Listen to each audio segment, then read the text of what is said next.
What's up, 910? Welcome to another 910 in the morning. And so we as a staff, we've been talking this whole week about how Easter can sometimes feel just like a Sunday thing. Maybe you get dressed up in more fancy clothes than you normally would for Southern California, decorate eggs, go on an Easter egg hunt, and then go to church with your family. Maybe you even go on a Friday too. But what we want to do is take all week to slow down and focus on Jesus' walk to the cross. What were those what seem like small moments that are actually so monumental leading up to Easter Sunday? So the scene in today's reading shifts from the upper room where Jesus was hanging out with his disciples, breaking bread, eating, reclining at the table, to a place called the Garden of Gethsemane. And if you have your Bibles, I want to invite you to open up to Matthew 26. We're going to be in verse 38. And here we see that the mood's going to shift. It's going to be pretty heavy and pretty somber. But let's read Jesus' own words because he can probably describe it best. And then he said to his disciples, "My soul is overwhelmed with sorrow to the point of death. Stay here and keep watch with me." To the point of death, what is he talking about?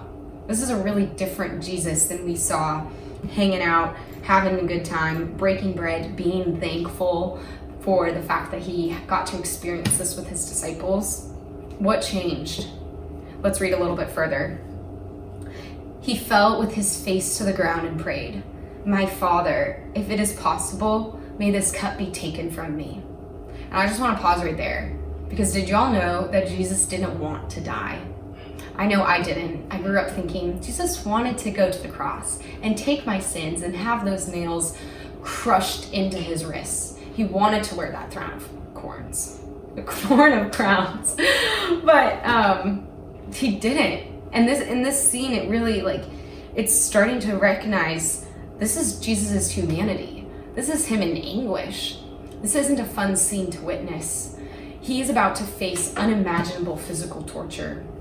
And beyond that, he knew that he was going to experience an isolation and separation from the Father like never before. And we'll get to more of that on Friday. But let's continue as he prays. "Yet not as I will, but as you will." And this right here is probably the most powerful prayer. You might be asking yourself, well, if God is really good, then why do we suffer? Why did Jesus have to suffer here? If he's loved by God, why is he experiencing this awful scene right now?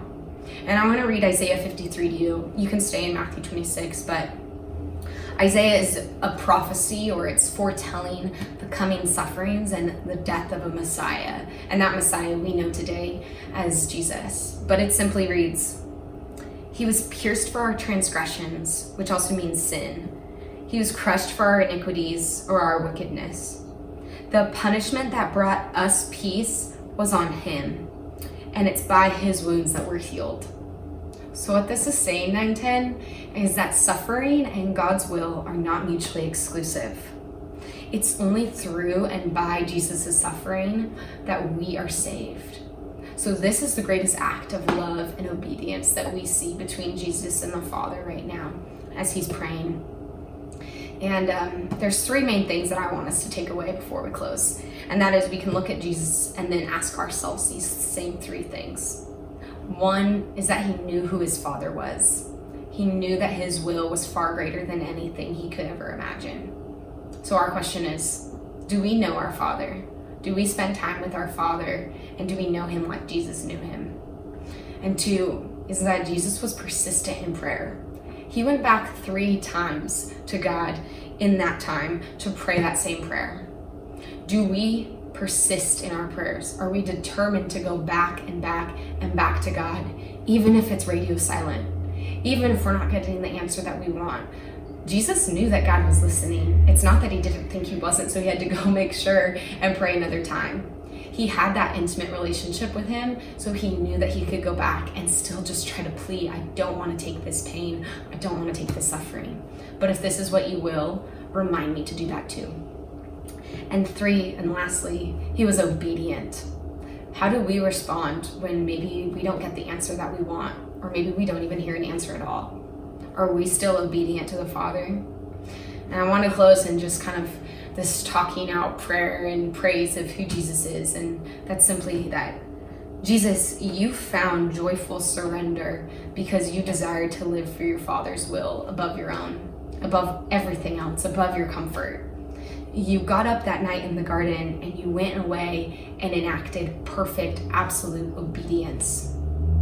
You demonstrated your love for us, for a hurting world that was broken, and we had iniquities and we had our wickedness.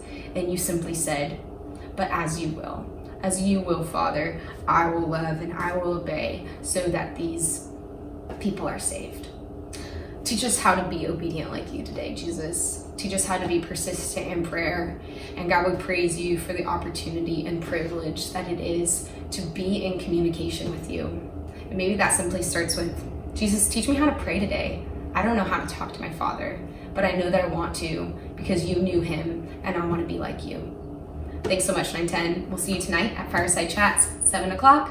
Tune in on the YouTube.